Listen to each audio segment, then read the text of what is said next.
Today we're changing the oil on the 72 CL175 Scrambler. We took out the oil drain plug. Look how fat that thing is. It's huge. That's a 19mm head on it, so you're going to need a nice big socket.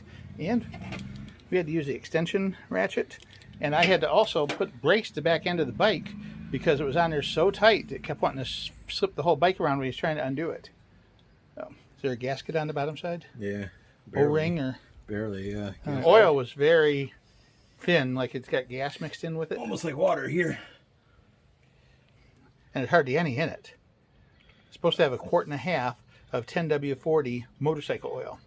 Non-synthetic conventional oil only. This bike has 10,800 miles on the odometer. I have no way of knowing if that's legitimate or not, but I would say it probably is.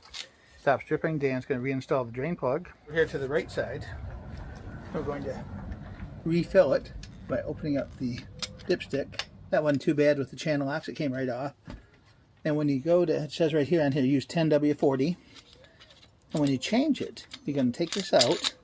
You're going to pull that right out. There's the dipstick. It shows you minimum and maximum. And when you go to check it, you check it in by putting it in like that, but you don't screw it down. You check it with it up in the air so you can just pull it right back out again.